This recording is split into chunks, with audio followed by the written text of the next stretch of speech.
All right, so now we move on to chapter 8, mixed methods research. And I've mentioned this in a couple of other videos.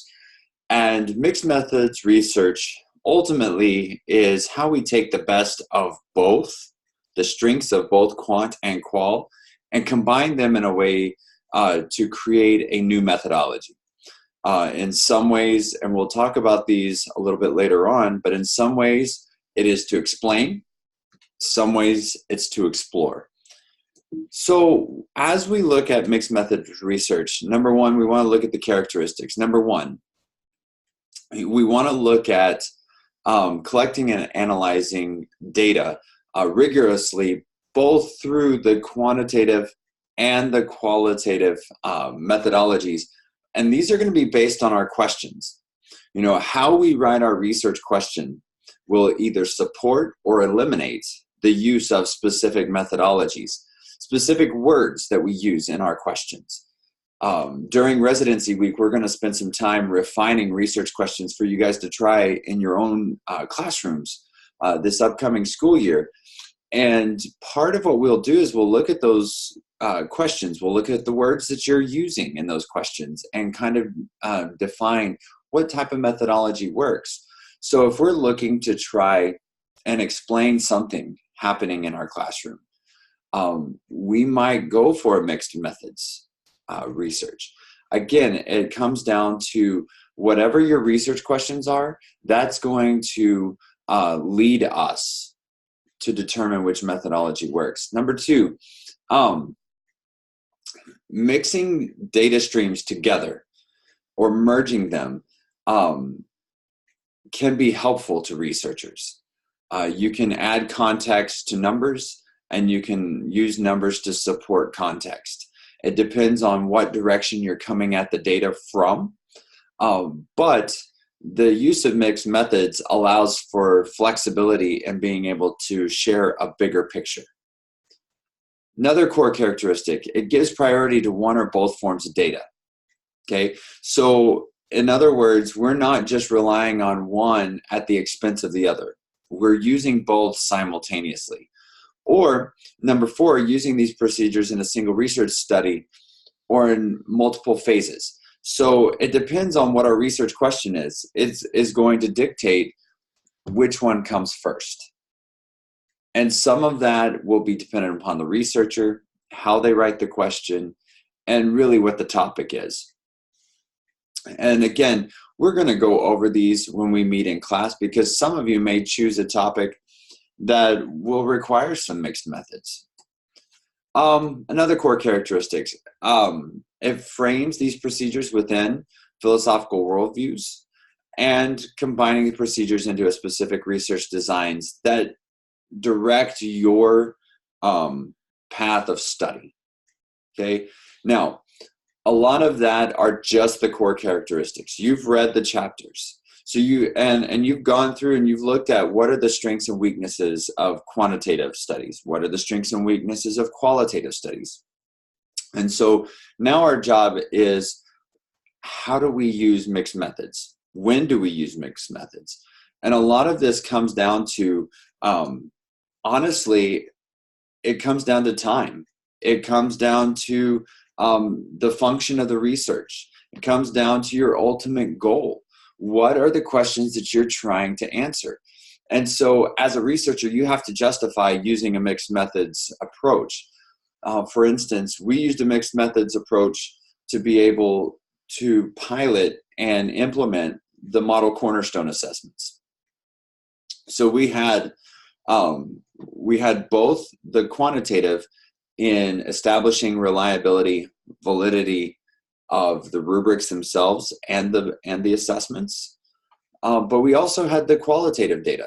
We needed to be able to get in how were these applied, what worked, what didn't, what was the feedback of the students, what were the feedback of the practitioners, the teachers, because we needed to be able to see, you know, why these numbers either made sense or they didn't. Without one part of that, we weren't going to be able to tell the whole picture. Now, keep in mind, when you go down this road, it doesn't take away from either one of the methodologies. So you saw the amount of work that had to go into a qualitative study. You saw the amount of work that and rigor and painstaking steps that you had to lay out methodically before you could start a quant study. Okay. And all of that still maintains. You're just doing it now either simultaneously or in sequence. So the same amount of time is given to each one. You're not necessarily saving time by doing a mixed methods research. You're adding layers and context to your research study.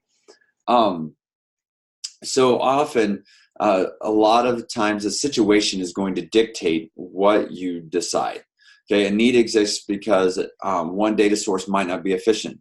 You need to explain initial results. I mean, ultimately for us in the model cornerstone assessments, it came around because that was the only way we could tell the story of the development, the implementation, the piloting, and the finalizing. The only way we could tell that full picture was to go through a mixed methods design. And we needed to be able to generalize, these MCAs that had been administered across the nation. How could we generalize it to a larger population if we didn't have certain measurements? So keep in mind that a lot of times the overall focus of the study will also, along with the questions, dictate what type of methodology you use. And sometimes that's going to be mixed methods. So sometimes you're going to approach a study that needs an additional layer. Maybe there's one where you're trying to test out a theory, a grounded theory, but you're needing numbers to be able to support that. You're needing to help augment that empirical research to be able to further ground that theory. Well, in that case, you're going to need an additional data stream. Mixed methods would work there. Okay, so again, it comes down to what is it that you need as a researcher. And sometimes mixed methods can work really well, excuse me, for educators, because we don't work with robots. We don't work with automatons. We work with children. And so we have to be able to tell the whole story. The scores on a test aren't going to tell the whole story of the student. It's just like whenever I go out and see student teachers, how we end up rating them on the rubric does not really define who they are and the interactions that they've built and the relationships that they've built throughout their time in student teaching. So we need to be able to have our narrative to be able to back that up and to support the numbers that we see.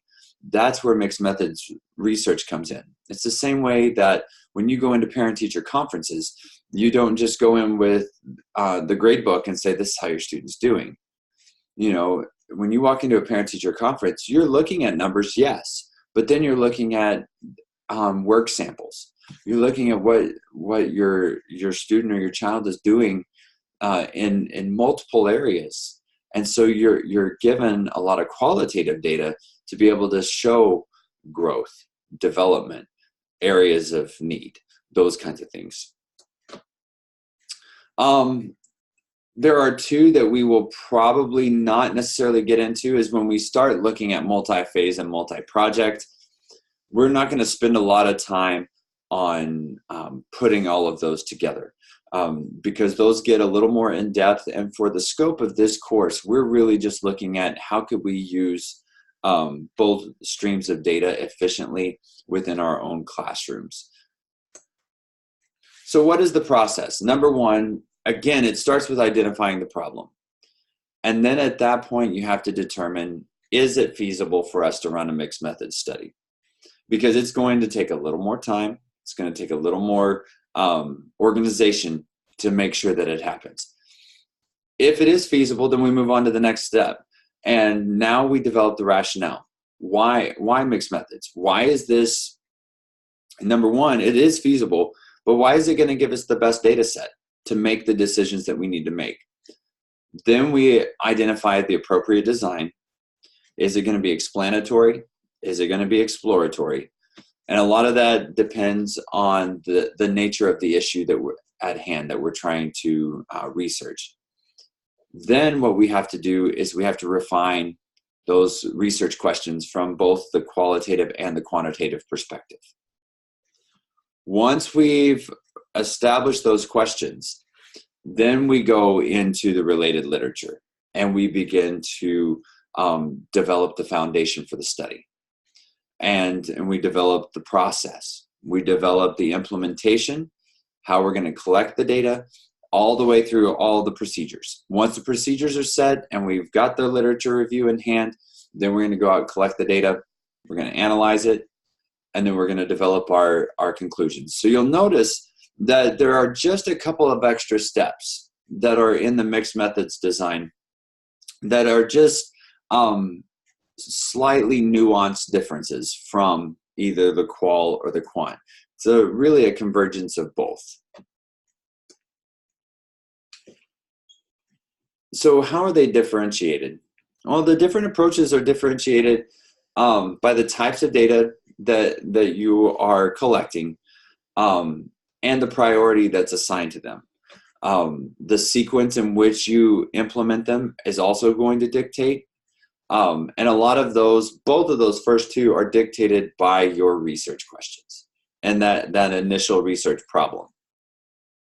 Okay, and then how you're going to analyze. So, for example, let's say that I'm working with, I'm seeing really large growth in one of my classes. And let's say I'm teaching 2 music appreciation classes. And I see one that are really taking off and really buying into the content. They get it. They want to know more about it. They're really becoming highly engaged. The other class, which is the same grade, same students, same school, and we use the same process, the same sequence of content. Everything really, part and parcel, is the same, but the engagement is much lower. So what I would do is I would say, okay, I want to find out why this is happening. So the first thing I might do is I might interview, at that point, I'm thinking to myself, I don't even know where to go. I don't know what to ask. At that point, a mixed methods would work really well. And the reason that would work is that I could do an exploratory mixed methods.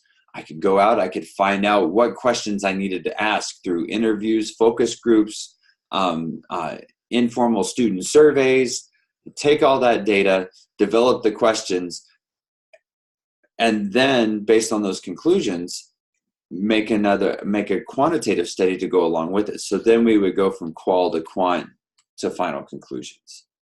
And that would help me be able to tease out what was the difference there. Okay. And we don't know what that difference would be, but that would be one example of where we might use a mixed methods. Now you might say, well, I could do that informally.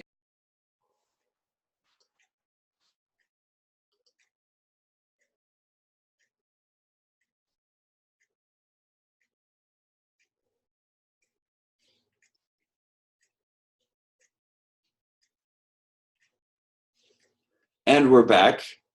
And so we're still recording. I'm going to jump back on. Sorry, there was a brief power outage and it kicked us off the internet for a little bit. There we are. So for mixed method research design, where we left off was we just don't know how those differences emerged, and so we would have to work through that process. And so now you might say, well, I could do that on my own without going through all of those rigorous steps. Absolutely. So this could be something where it's mixed methods action research, and we're going to get into that next chapter, that what we do on a daily basis is action research. This is just a little more formalized in the way that you implement the qualitative and the quantitative. So in your book, you'll notice that this is table 8.1, and so it kind of gives you an idea of how to read some of these graphs that we will see.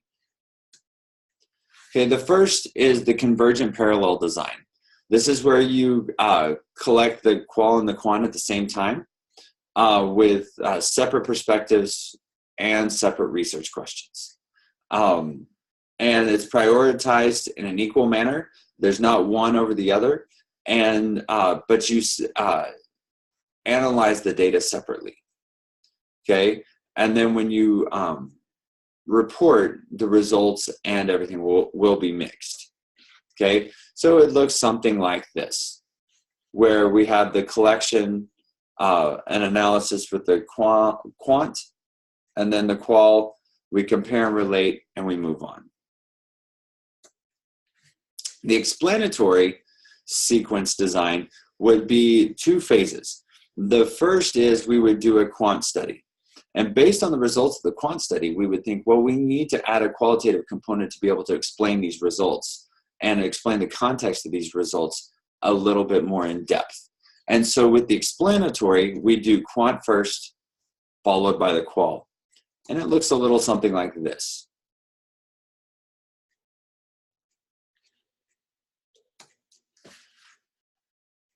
The next would be exploratory sequential design, which is where this would be one like I just described, in that we have questions, but we don't know where to start. So we start by doing a qual study to see if any questions emerge, and then we use those questions to then formulate a quant study to be able to yield quant data, and then we can add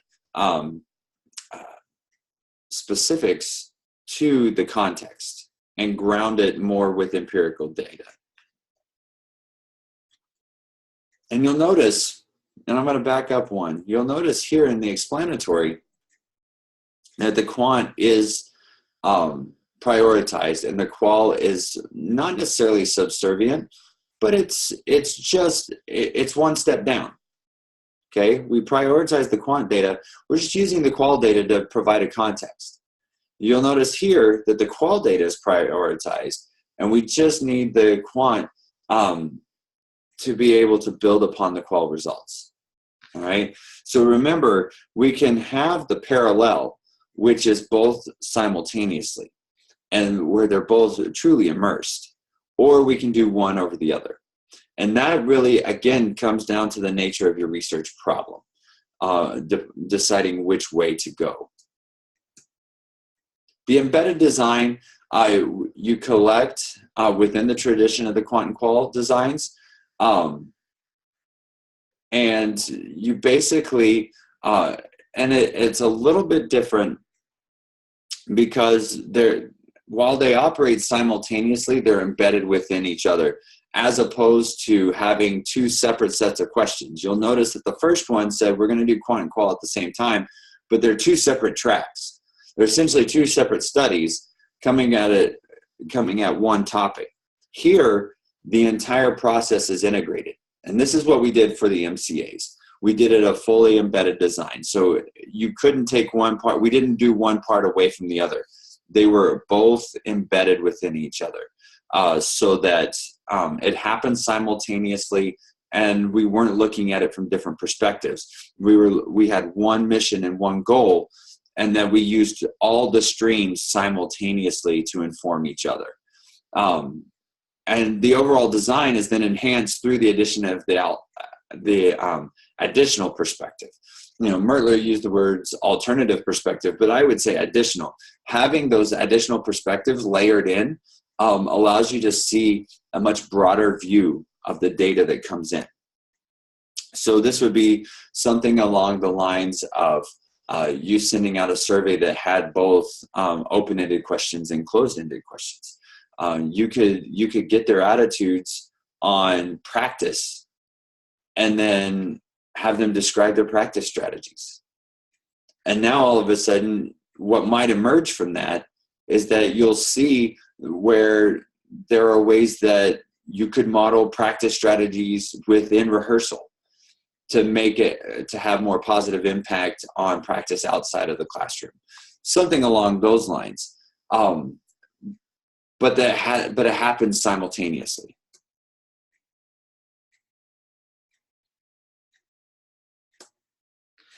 So there are essentially 4 key decisions. Number 1, the level of interaction between the research strands. So, and you have to decide that up front. Are they going to be independent or are they going to be interactive? And your questions and your philosophy will dictate that.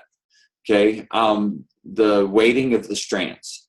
Okay. You have to decide where the priority lies. Are they equal, or are they going to be slightly over the other?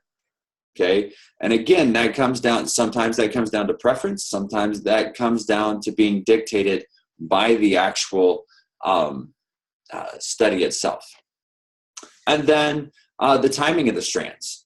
You've got to decide, how are we going to launch this? How are we going to do this? And I will tell you, from the MCAs, it took us about a year just to plan the study, just to be able to roll it out and be able to say, okay, here's what we need. Here's the process by which we're going to do it. Here's how we're going to get the approval. Here's how we're going to document it. Here's how we're going to launch it. And everything has to be spelled out and rolled out sequentially. So you've got to think about the timing.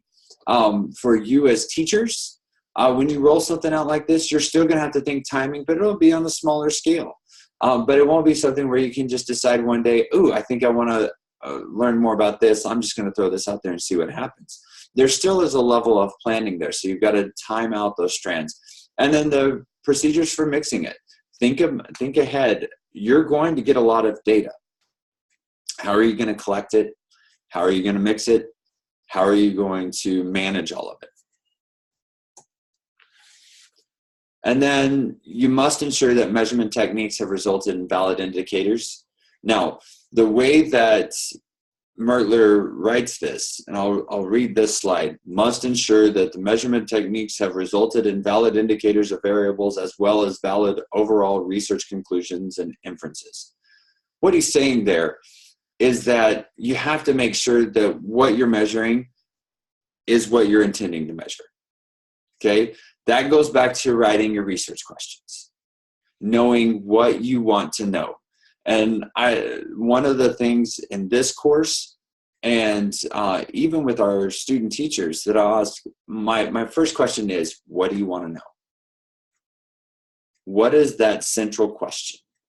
And if you can answer that, we can write research questions around that. And once we know what those research questions are, we can design valid measures. What he's saying is that going into mixed methods research, you have to keep that clear, that all of your procedures are going to yield data that will help you answer those questions. You don't want to ask questions that give you useless data, and you don't want to forget to ask questions that will give you meaningful data. And that's what he's trying to say there. His next point is, should be able to address key questions related to various mixed methods decisions made during the research process. You should be able to answer, this is why we went down this road. There wasn't another option. And so a lot of times you will see this whenever you read a mixed methods research article. They will make the point of, this was a mixed methods research because X, and they'll go right into it. Now, they may only spend half a paragraph on it, but you're going to know right away why they chose that route. They're going to lay it out in their introduction. They're going to lay it out in their lit review. They're going to lay it out in the first paragraph of procedures to let you know this was the only way for us to be able to do that. So what are some of the strengths? It can explain, clarify, and add context to otherwise simplistic studies. Okay, so you might have a quant study that really needs context. Well, you can provide that context with a qual layer. You may have a qual study that really sets up a great picture of an environment. but no data to support it. Adding that quant allows that to happen. So it gives you a lot of flexibility and credibility in reporting research. It also gives you flexibility on if your research questions require multiple types of data. And it plays off of the weaknesses of the other methodologies because it hits the best of both worlds. Some of the limitations. Number one, and I've mentioned this, it's time consuming because you're not being efficient, so to speak. You are being thorough. And so it's not that you're going to save time by doing both. You're going to increase the amount of time that you spend going through this. So it is time consuming.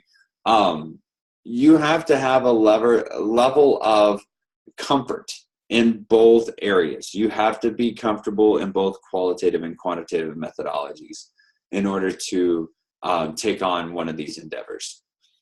And you're still going to find points at which, and this has happened in some of my article reviews, where I will send an article off for publication and they'll say, why did you use mixed methods research? And I will still have to explain in the final publication levels of an article, this is why we chose to go this route. This is why this needs to be addressed.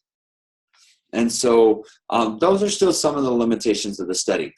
Mixed methods research is very effective, but it's still relatively new when we're talking about the entire breadth of the methodology.